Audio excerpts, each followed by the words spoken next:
Allahu Allahu Allahu Allah Allahu Allahu Allahu Allah Allahumma salli ala sayyidina Muhammadin wa ala ali sayyidina Muhammad kama sallaita ala Ibrahim wa ala ali Ibrahim innaka Hamidum Majid. Allahumma barik ala Muhammadin wa ala ali Muhammadin kama barakta ala Ibrahim wa ala ali Ibrahim innaka Hamidum Majid. Assalamualaikum warahmatullahi wabarakatuh. Alhamdulillahi rabbil alamin. Wassalatu wassalamu ala rasulihi khatamin nabiyyin wa ala alihi tayyibin wa ashabihi tahirin wal mu'minina wal muslimina kullihim ajma'in, amma ba'd. Faqad qala Allah ta'ala fi kalamihi al-qadim al-furqanil majid. A'udhu billahi minash shaitanir rajim. Bismillahir rahmanir rahim. Qul inna salati wa nusuki wa mahyaya wa mamati lillahi rabbil alamin. Qala an-nabiy sallallahu alayhi wa sallam sunnatu abikum Ibrahim. Sadaqallahu al-aliyyil azim wa sadaqa rasuluhu an-nabiyyul karim wa nahnu ala dhalika minash shahidin wash shakirin walhamdulillahi rabbil alamin. அன்பிடைந்த பெரியோர்களே, அருமை சகோதரர்களே, புனிதமிக்க துல்ஹஜ் மாதம் நெருங்கிக் கொண்டிருக்கிறது. துல்ஹஜ் 10ஆம் நாள் குர்பானி கொடுக்க வேண்டியிருக்கிறது. அல்லாஹ் குர்பானி கொடுக்கும் பாக்கியத்தை அனைவருக்கும் தந்தருள்வானாக. எவருமே நான் குர்பானி கொடுப்பதற்கான வசதி பெறவில்லை என்கிற வார்த்தையை சொல்லும் நிலைக்கு அல்லாஹ் நம்மை ஆளாக்காமல் இருப்பானாக. குர்பானி கொடுக்கும் சக்தியை அல்லாஹ் நம் அனைவருக்கும் தந்து நசீபாக்கி தந்தருள்வானாக. அதை கொடுக்காமல் இருக்கலாம் என்கிற எண்ணம் கல்வியில் வராமல் ஆக்குவானாக. ஏனென்றால் நாளுக்கு நாள் குர்பானி கொடுப்பது குறைந்து கொண்டே போகிற ஒரு சூழலை பார்க்கிறோம். அதன் மீதுள்ள ஜஸ்பா குறைந்து, அதன் மீதுள்ள ஆர்வம் குறைந்து, ஏன் இதற்காக இவ்வளவு பணத்தை ஏன் அதிலே செலவு செய்ய வேண்டும்? அந்த பணத்திலே ஒரு பள்ளிக்கூடம் கட்டினால் என்ன, ஒரு காலேஜை உருவாக்கினால் என்ன, அந்த பணத்தை 4 பேருக்கு தர்மம் செய்தால் என்ன, திருமணங்களிலே அதை செலவு செய்தால் என்ன, குமர காரியங்களுக்கு பயன்படுத்தினால் என்ன என்றெல்லாம் பல அறிவு ஜீவிகள் அறிவார்ந்த கேள்வி என்று நினைத்து கேள்வி எழுப்பிக் கொண்டிருக்கிற காலம் நமக்கு மத்தியிலே இருந்து கொண்டிருக்கிறது. எனவேதான் மிக நெருக்கத்தில் தான் எப்பொழுதும் சொல்லுவது வழக்கம். மிக நெருக்கத்தில் சொல்லும் போது தயாராக முடிவதில்லை. நாட்டில் மிக குறைவாக இருக்கிறது சிலர். கொஞ்சம் நீங்கள் பிஃபோராக சொல்லி இருந்தால் நாங்கள் தயாராகவுமே என்று சொன்னதின் பேரிலே இன்று 3 வாரம் இருக்கும் போது உங்களுக்கு ஞாபகப்படுத்துகிறேன். நபிகள் நாயகம் ஸல்லல்லாஹு அலைஹி வஸல்லம் சொன்னார்கள், நீங்கள் எத்தனையோ அமல்களை உங்களுக்கு விருப்பமாக செய்கிறீர்கள், எத்தனையோ காரியங்களை எனக்கு அது ரொம்ப விருப்பமாக இருக்கிறது, எனக்கு மிகவும் பிடித்திருக்கிறது என்று செய்கிறீர்கள். ஆனால் அல்லாஹுக்கு பிடித்தமான ஒரு அமல் எது தெரியுமா? துல்ஹஜ் மாதத்திலே 10ஆம் பிறையிலே தரப்படுகின்ற அந்த குர்பானி அல்லாஹுக்கு நீங்கள் செய்கிற அமல்களிலேயே மிகச் சிறந்த அமல் என்றார். அல்லாஹுக்கு மிக பிடித்தமான அமல் என்று ஒன்றை நபி அவர்கள் நமக்கு சொல்லி இருக்க, அதை நாம் செய்வதற்கு யோசித்தால் குஷியாக செய்ய வேண்டும், சந்தோஷமாக செய்தாக வேண்டும். அந்த செலவை முதல் செலவாக நாம் எடுத்து வைக்க வேண்டும். நம்முடைய எத்தனையோ செலவுகளுக்காக வேண்டி ஒதுக்கி வைப்பது நம்மிடத்தில் வழக்கத்தில் இருக்கிறது. குர்பானிக்காக என்று ஒதுக்கி வைக்க வேண்டும். ஒரு ஏழை பெண்மணி போன் அடித்து கேட்கிறார், ஹசரத் வருஷம் முழுக்க நான் கொஞ்சம் கொஞ்சமாக சேர்த்து வைத்தேன், ஆனால் நான் குர்பானி கொடுக்கின்ற தகுதி நான் பெறவில்லை, என்னிடத்தில் அந்த அளவுக்கு இல்லை, ஆனால் குர்பானி கொடுத்தே ஆக வேண்டும் என்கிற அஸ்மு ஒரு ஜஸ்மு, இதன் காரணமாக 10 ரூபாய் 15 ரூபாய் இப்படியாக வருடம் முழுக்க சேர்த்து வைத்ததிலே ஒரு பங்கிலே சேரும் அளவுக்கு நான் இருக்கிறேன். என் குர்பானி ஏற்றுக்கொள்ளப்படுமா? உண்மையிலேயே இந்த குர்பானி எவ்வளவு உயர்ந்த குர்பானியாக இருக்க வேண்டும். அந்த பெண்ணினுடைய உள்ளத்தில் இருக்கின்ற அந்த எண்ணம், அந்த ஜஸ்பா, அதைத்தான் அல்லாஹ் பார்க்கிறார். எனவேதான் அந்த தினத்திலே குர்பானிக்காக வேண்டி நாம் செய்கின்ற செலவு இருக்கிறல்லவா, அந்த செலவுக்கு நிகராக கோடி கோடியாக தர்மம் செய்தாலும் நிகராகாது என்றார்கள் நபிகள் நாயகம் ஸல்லல்லாஹு அலைஹி வஸல்லம். எனவே அன்றைய தினத்திலே குர்பானியை அல்லாஹ்வின் பெயரிலே சொல்லி அறுத்து ரத்தத்தை ஓட்டுவதற்கிறதே, அதற்காக செலவு செய்யப்படுகிற செலவு இருக்கிறதே, அதை 100 மடங்காக, பல 1000 மடங்காக, பல கோடியாக அல்லாஹ் அதை புரட்டி நமக்கு தந்து விடுவான். அது மட்டுமல்ல, நமது உயிருக்கும் பாதுகாப்பை அல்லாஹ் வழங்குகிறான்.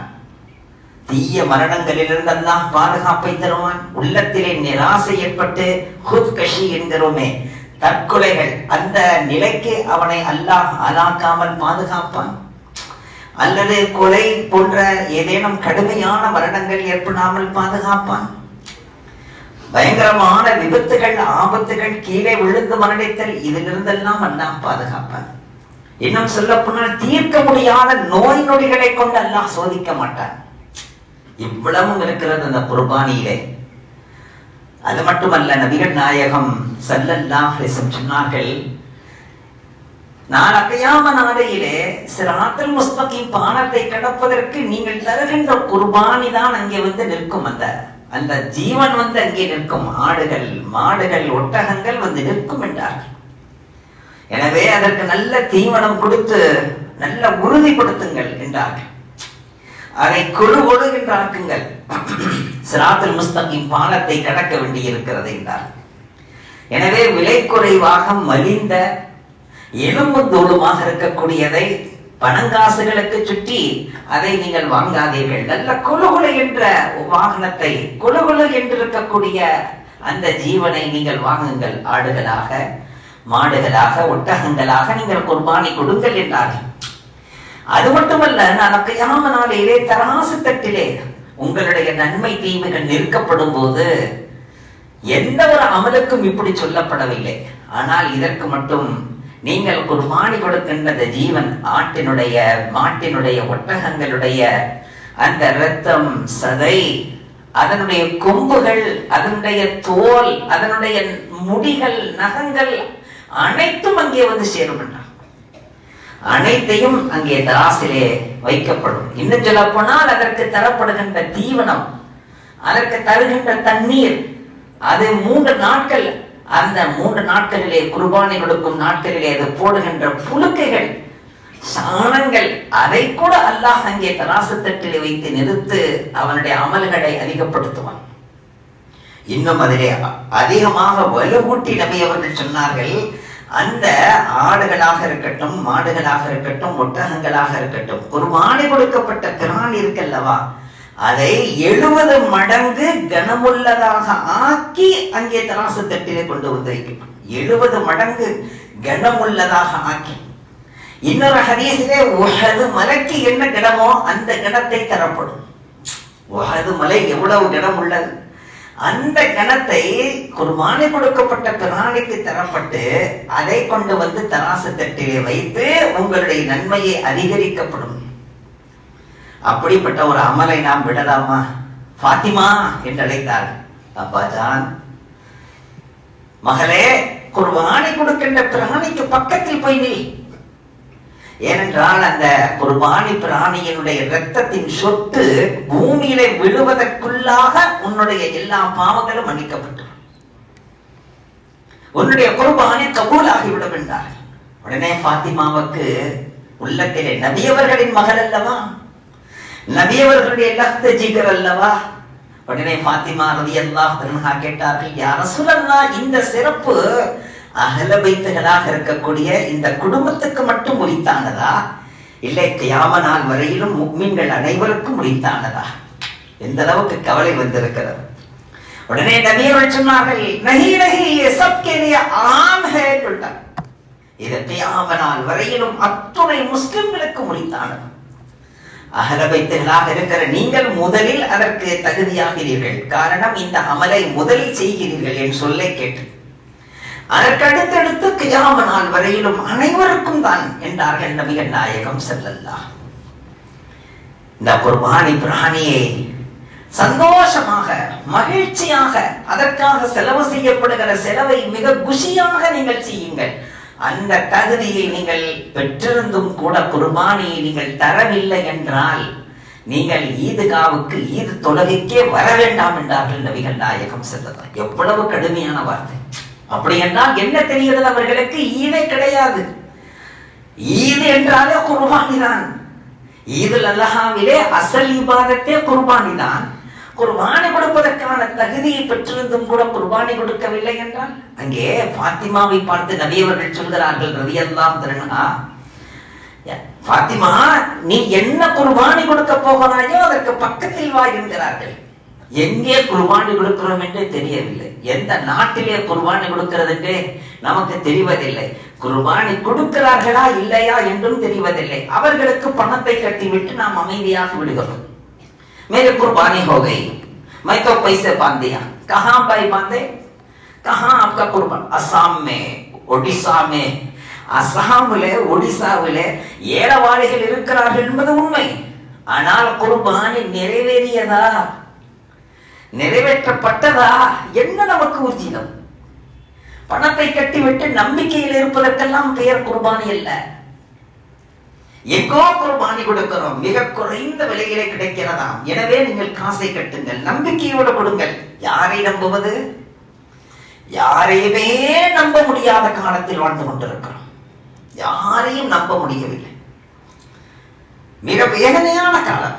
நபிகள் நாயகம் ஸல்லல்லாஹு அலைஹி வஸல்லம் அவர்கள் மதீனா நகரத்துக்குள்ளே வந்ததிலிருந்து தன்னுடைய காலம் முழுக்க குர்பானி கொடுத்துக் கொண்டே இருந்தார்கள். ஈது தொழுகையை முடித்துவிட்டு வெளியே வந்தால் அங்கே 2 ஆடுகள் கட்டி வைக்கப்பட்டிருக்கும். யார சொல்லமா, அது என்ன குறிப்பாக 2 ஆடு என்று கேட்டபோது நபி அவர்கள் சொன்னார்கள், ஒன்று என் பெயரிலே, என் தரப்பிலே, அல்லாஹ்வின் பெயரை கொண்டு குர்பானி, என் தரப்பிலே, யா அல்லாஹ் என் தரப்பிலே இதை கபூல் செய்வாயாக, பிஸ்மில்லாஹ் அல்லாஹ் அக்பர். இன்னொன்று என்னுடைய உம்மத்திலே யார் யாரெல்லாம் குர்பானி கொடுக்க வசதி இல்லாமல் இருக்கிறார்களோ அவர்கள் தரப்பிலே, அதற்காக 2. ஹஜ்ரத் அலியை பார்த்து சொன்னார்கள். அலியே, உரிமையோடு சொல்வார்கள், மருமகன் அல்லவா, சொந்தம் வேறு மருமகன் வேறு. எனவே மகனே, மருமகனே, நீங்கள் 2 ஆடு கொடுங்கள் என்று உத்தரவிட்டார். உடனே அந்த உத்தரவை பேணி ஹஜ்ரத் அலி ரலியல்லாஹு அன்ஹு 2 ஆடு குர்பானி கொடுப்பார் வருடம். அப்பொழுது சஹாபாக்கள் கேட்டார்கள், நபி அவர்கள் 2 கொடுத்தார்கள், அதற்கு காரணம் ஒன்று தன் தரப்பிலே, இன்னொன்று உம்மத்தின் தரப்பிலே. நீங்கள் 2 கொடுக்கிறீர்கள், அது என்ன என்று கேட்டபோது ஹஜ்ரத் அலி ரலியல்லாஹு அன்ஹு சொன்னார்கள், நபி அவர்கள் இடத்தில் சொல்லிவிட்டு சென்றார்கள், ஒன்று உன் தரப்பில் கொடு அலியே, இன்னொன்று என் தரப்பில் கொடு. ஒன்று உன் தரப்பிலே கொடு. யா அல்லாஹ், இந்த ஆட்டை என் தரப்பிலே தருகிறேன், இந்த ஆட்டை என்னுடைய ஹுசூர் ஸல்லல்லாஹு அலைஹி வஸல்லம் அவர்களின் தரப்பிலே நான் தருகிறேன் என்று வருடம் என் தரப்பிலே ஒரு ஆட்டை நீ கொடுத்துடு என்று ஹஜ்ரத் அலிக்கு உத்தரவிட்டதை ஹதீஸிலே பார்க்க முடியும். இன்று எத்தனையோ அன்பர்கள் அவர்கள் குர்பானிக்கு மத்தியிலே ஒரு ஆட்டை நபி அவர்களின் பெயரிலே தருகின்ற வழக்கத்தை வைத்திருக்கிறார்கள். அதிலே சந்தேகம் வந்து கேட்பார்கள், ஹஜ்ரத் जो मैं कर रहा हूं ठीक है, वो बराबर है क्या, हुजूर के नाम पर दे दे क्या? தருகின்ற குர்பானியிலேயே மிகச்சிறந்த குர்பானி நபி அவர்களின் பெயரிலே தருகின்ற குர்பானி. ஹஜ்ரத் அலிக்கு உத்தரவிடுகிறார்கள் என்றால் நினைத்து பாருங்கள். இவ்வளவும் தெரிந்த பிறகு நாம் குர்பானி கொடுக்காமல் இருந்தால் எவ்வளவு பெரிய கை சேதம். மனதிலே உறுதி வையுங்கள். அப்படி குர்பானி கொடுப்பதற்கான சட்டம் என்ன? யார் யாரெல்லாம் ஜகாத்தை கொடுக்கும் அளவுக்கு வசதி படைத்தவர்களோ அவர்கள் நிச்சயமாக குர்பானியும் கொடுத்தாக வேண்டும்.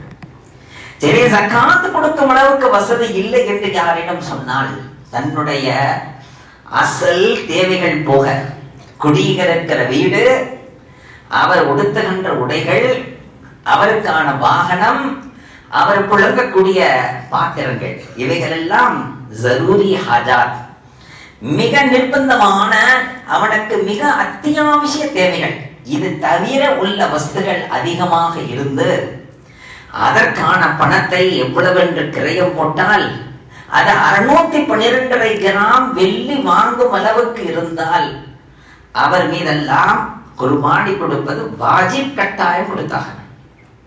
உதாரணமாக கையில் வைத்திருக்கிற மொபைல், அந்த மொபைல் 3000க்கும் கிடைக்கிறது, 1500க்கும் கிடைக்கிறது. இன்றும் கூட அப்படி எத்தனையோ பேர் வைத்துக் கொண்டிருக்கிறார்.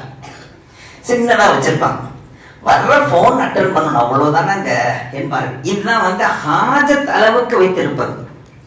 ஆனால் ஒருவர் வைத்திருக்கிற 1.25 லட்சம். கேட்டா நான் குர்பானி கொடுக்கிற அளவுக்குலாம் நம்மள்ட்ட ஒண்ணு இல்லைங்க. சின்ன போன் வைத்திருக்கிறார், 2000க்கு 1500க்கு, அதிலேயும் தேவை பூர்த்தியாகிறது.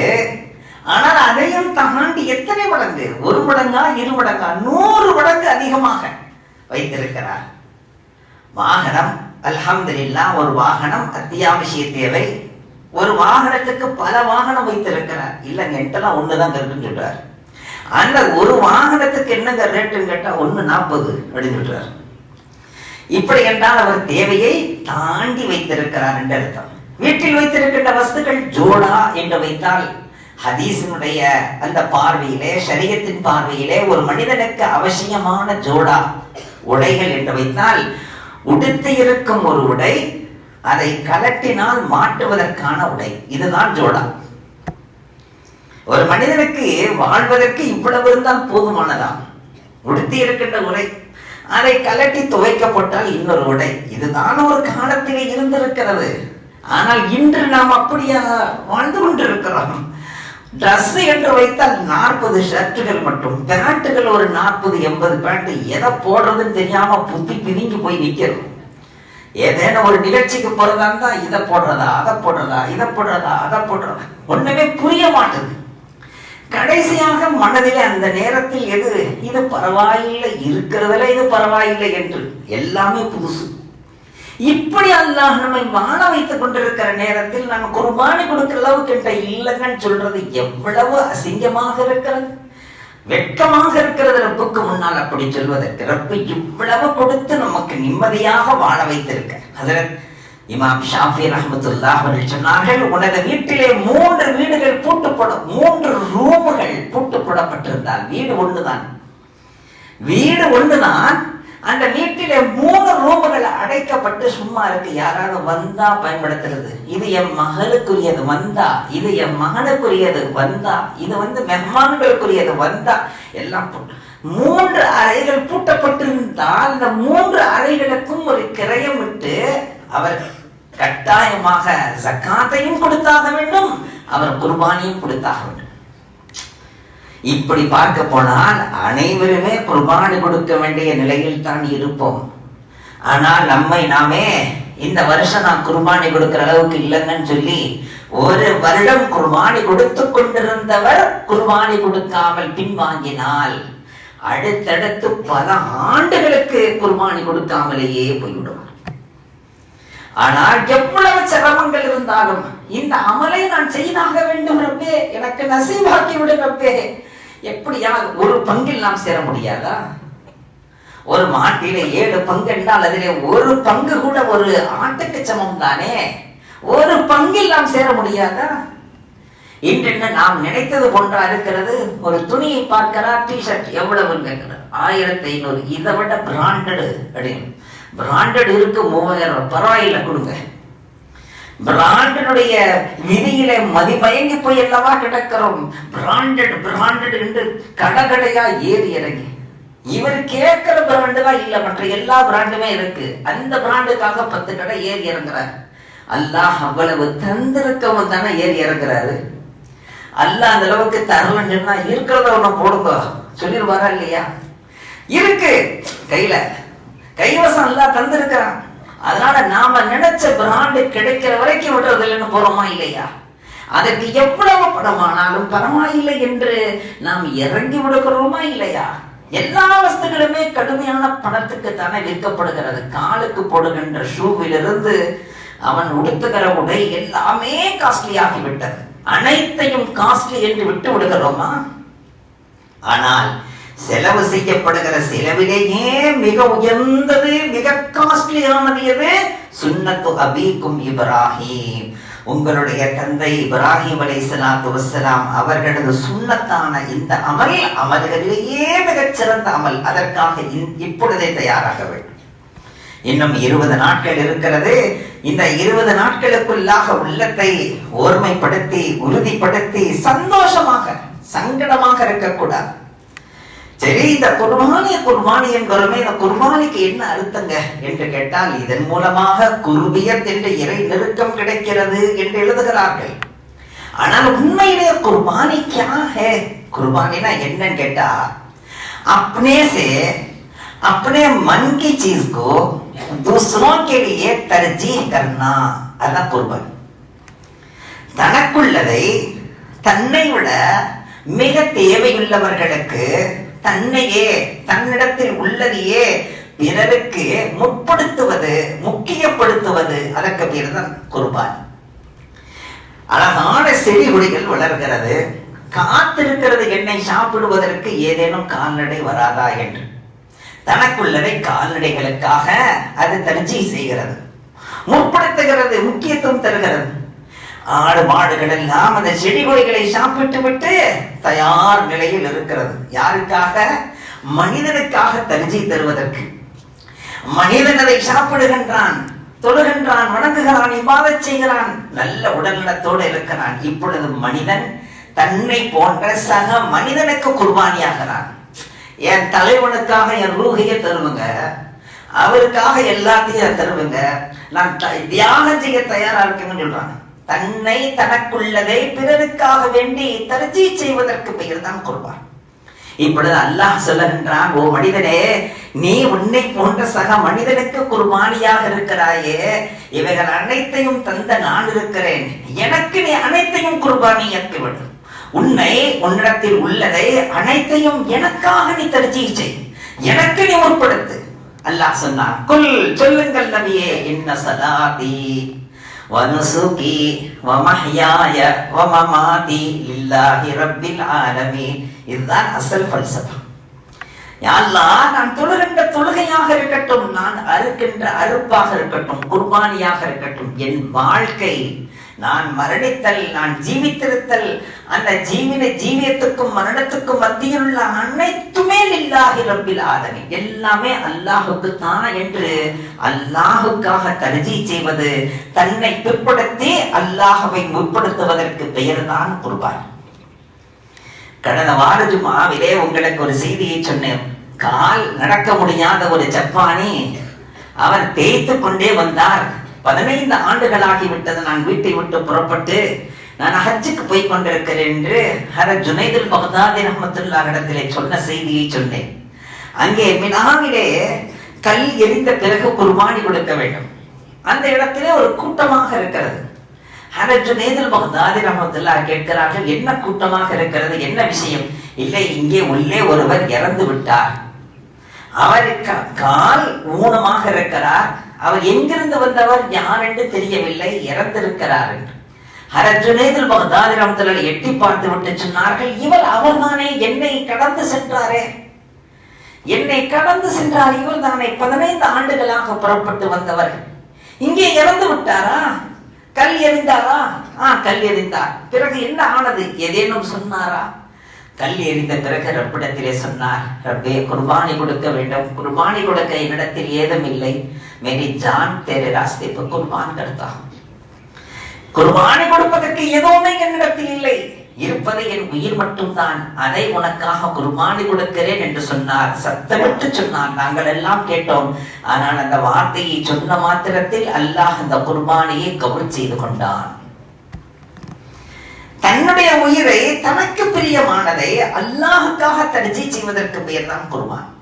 தன்னுடைய வீட்டை, தன்னுடைய உடலை, தன்னுடைய உயிரை, தன்னுடைய உடைமைகளை, தனக்கு சொந்தமானதை அல்லாஹுக்காக வேண்டி, அவனது பிரியத்துக்காக வேண்டி, அவனுடைய குஷிக்காக வேண்டி தர்ஜீ செய்வதற்கு பெயர் தான் குர்பான். இதை நாம் மனதில் வைத்துக் கொண்டால் எல்லாமே குர்பானி தான். இந்த உலகத்தில் குர்பானி இல்லாமல் இல்லை.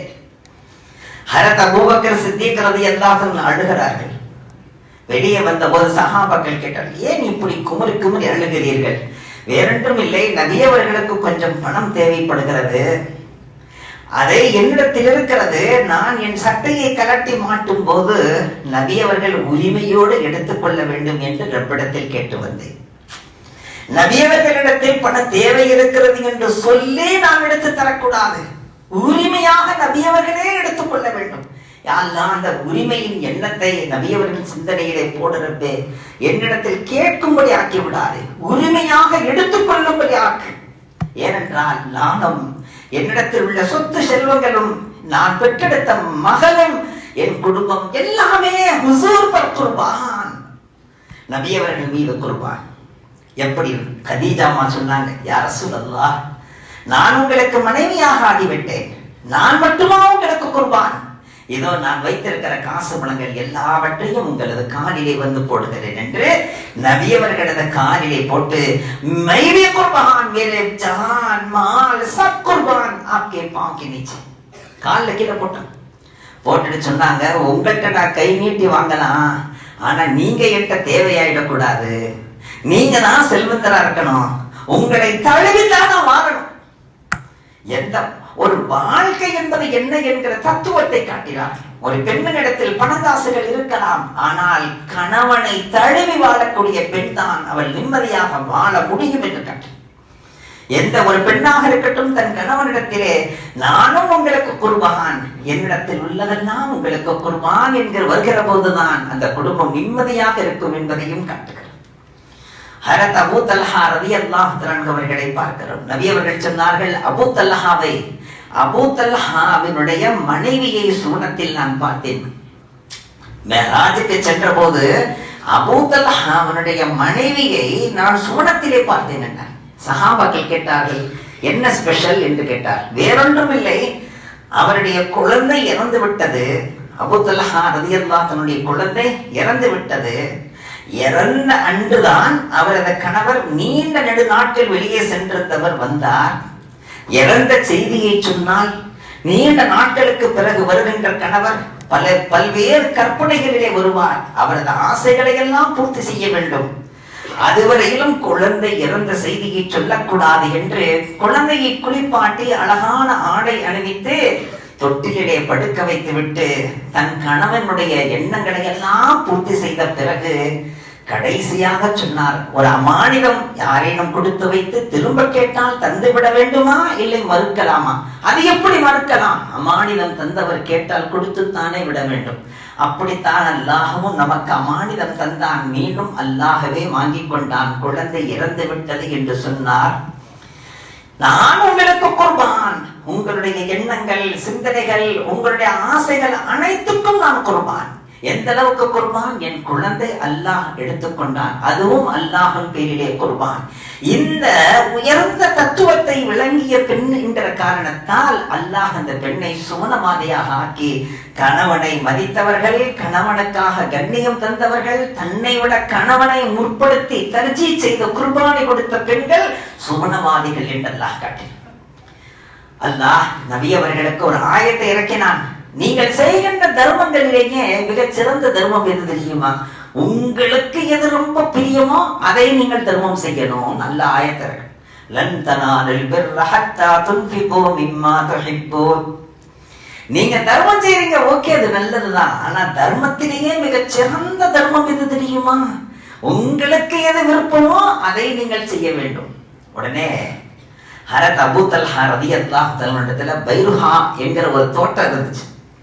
நபி அவர்கள் மதீனா நகரத்திலே மஸ்ஜித் நபவியிலே தொழுகை முடித்த பிறகு வெளியே வந்தால் பைருஹா என்கிற தோட்டத்துக்கு தான் வருவார்கள். அங்கே சிறிது நேரம் ஓய்வெடுப்பார்கள். அங்கே ஒரு கிணறு இருந்தது. அந்த கிணற்று தண்ணீர் மிகவும் அமுதமாக இருந்தது. நபி அவர்கள் அதை சந்தோஷமாக பருகுவார்கள். இன்றும் அந்த இடத்தை பாதுகாத்து வைத்திருக்கிறார். அந்த தோட்டம் தனக்கு மிக விருப்பமான தோட்டம். அபூ தல்ஹா ரலியல்லாஹு அன்ஹு சொன்னார்கள், யா ரசூலல்லாஹ், ஆப்பர் குர்பான் ஹோஜா, ஆப்பர் குர்பான், ஆப்பர் குர்பான், என்னுடைய தாய் தந்தை அனைத்தும் உங்கள் மீது குர்பான், நான் வைத்திருக்கிற பைருஹா என்கிற தோட்டமும் உங்களுக்காக குர்பான்.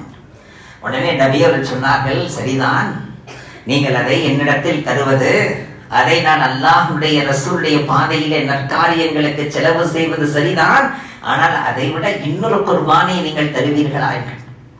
அதுதான் தோட்டத்தை தந்து விட்டேனே யா ரசூலல்லாஹ். அந்த தோட்டம் தான். எந்த தோட்டம் உங்களுக்கு ரொம்ப பிரியமா இருக்குன்னு சொல்றீங்களோ அந்த தோட்டத்தை உங்களுடைய சொந்தங்களிலே மிக ஏழைகள் இருக்கிறார்கள். யார் சொல்றா? நபியர்கள் சொல்றாங்க. உங்களது சொந்தங்களிலே, உங்களது இரத்த பந்தங்களிலே மிக ஏழைகள் இருக்கிறார்கள். இந்த தோட்டத்தை விற்று அவர்களுக்கு பங்கு வைப்பீர்களா அப்படின்னு கேட்டான். அப்படியே ஆகட்டும் யா ரசூலுல்லாஹ் போனா.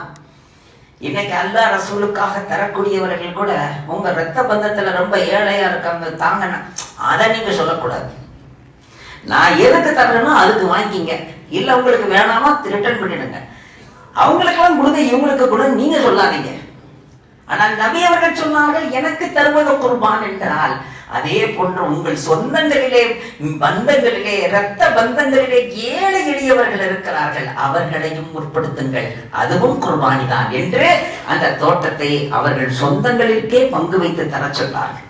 அப்துல்லாஹ் இப்னு ஜாஃபர் ரலியல்லாஹு அன்ஹு மதீனா நகரத்திலே பள்ளியிலே தொழுதுவிட்டு வருகிற போது அங்கே ஒரு வியாபாரி மிகவும் சோர்வாக அமர்ந்திருந்தார். ஏன் இவ்வளவு சோகமாக அமர்ந்திருக்கிறீர்கள் என்று கேட்டார்கள். வேறொன்றும் இல்லை, காலையிலே கொண்டு வந்தேன் சர்க்கரை, வெளியிலிருந்து சர்க்கரை வியாபாரி. என்னுடைய சின்ன வயசுல எல்லாம் உப்பு மூட்டையை கொண்டு வருவார்கள். உப்பு என்றாலே அந்த கல் உப்புகள் எல்லாம் ரோட்டிலே விற்பனைக்கு வரும். அதை வச்சுதான் குழந்தைகளை பேர பிள்ளைகளை உப்பு மூட்டைன்னு வந்தது. அப்ப அந்த உப்புகளை விற்கின்ற வியாபாரிகளை பார்த்திருக்கிறோம்.